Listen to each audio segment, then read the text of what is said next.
My approach is to take our everyday experience of money and go from there into the system, and hopefully by doing that to show people there are chronic endemic problems in the system.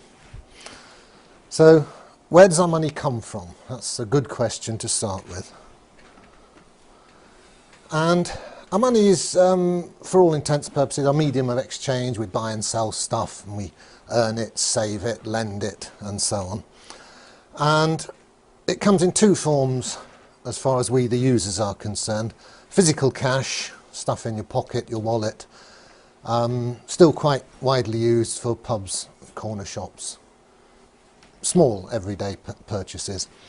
However, the business, the economy is conducted using electronic computer money, the digits that jump from one bank account to another. So stuff is bought and sold and so on. So these money numbers, as we might think of them, these numbers within the bank's computers, are our medium of exchange. It's what we use to run our economy, and in that sense they are our money supply. So the question then arises, how do they come into being? Where do they come from?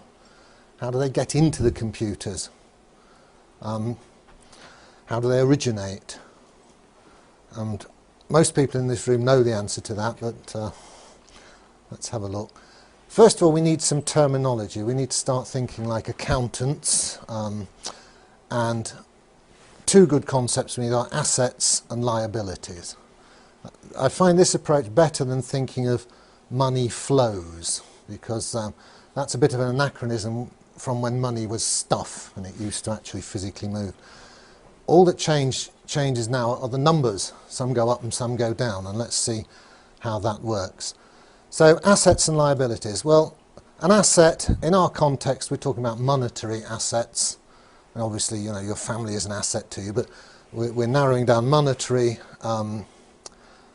stuff of value, and can be property, but it also can be bonds or debts, other people's obligations to pay you money at some time in the future.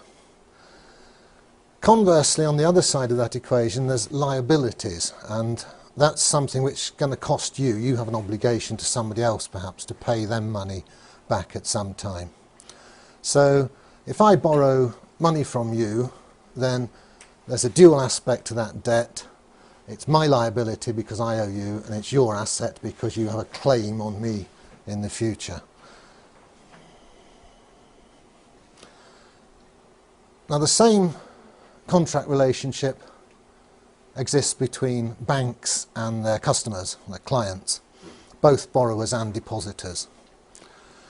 So let's say I've got a mortgage with a bank, I'm a debtor to the bank, I owe to the bank, then that debt is of course my liability, but it's also the bank's asset. The bank treats it as a piece of wealth, something of value to the bank. The other side, my money in the bank, you log into your bank account and you maybe have a few hundred, a few thousand there, and you feel good about that. That's my money, there it is. Well, that's not quite how it is. It's again a contract, a debt contract between you and the bank. This time it's the bank's liability. They might need to hand over some real money to you if you come into the bank and demand it, and it's your asset. So because you've put your money in the bank, what's actually gone on in law, in contract, is that you've lent it to the bank. The bank now has use of it. It's not your cash anymore. So try to think in terms of assets, liabilities and contracts between parties.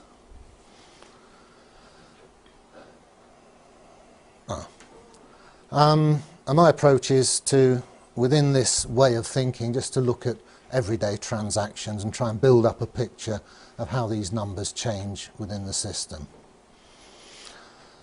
So we look at what's called the bank's balance sheets, and we'll go on to that in the next slide. What is a balance sheet? It's just an accounting convention where you list on one side of the paper, one side of the computer screen, all the assets of an entity, and on the other side all its liabilities. And double entry bookkeeping is a way of maintaining exact balance between these two sides. We'll see that. So then we see how these money numbers change for each basic operation, putting money in, taking it out, transactions, moving it from one account to another. And you can see then from this bottom-up approach, going from the particular to the general, from the detailed to the more global picture, that emergent properties of the whole system are revealed as chronic problems. Okay, an initial balance sheet. A bunch of people get together and get hold of a banking license and join the game. This is their initial balance sheet. Their assets start off as all the money that the investors put in as shareholders. That goes to an account at the Bank of England. On the other side of the sheet, this is a little more subtle. This is a liability to the bank as an entity which has a debt to its shareholders. So conceptually you have to separate the shareholders from the entity which is the bank itself. And the initial liability of the bank is what's called the shareholders' capital account. It's how much the bank sort of owes back to the shareholders should it be wound up. So if the bank ceases to exist, the shareholders have this claim on the assets of the bank.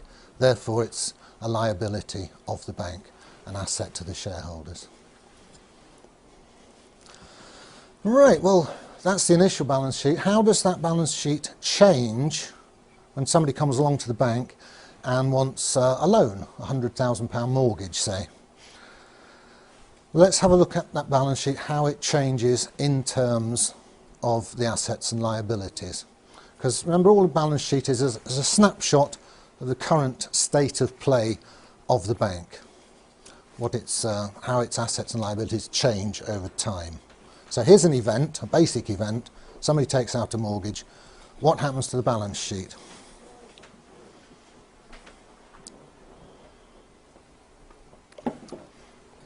Well, very schematically, this. The bank's assets go up 100,000 because this person who walked in the door now owes the bank £100,000, which wasn't owed to the bank before. So the bank's got £100,000 extra assets to what it had before the event. How is that balanced? Well, the borrower, the person who took out the loan, has £100,000 in his current account. Actually, probably has gone to his solicitor's current account in practice, but it is a liability to the banking system. When we're just pretending to look at one bank as though everything's happening in one bank, but conceptually that's okay if you think of it as the whole banking system. Obviously you might borrow from one bank and deposit it in another,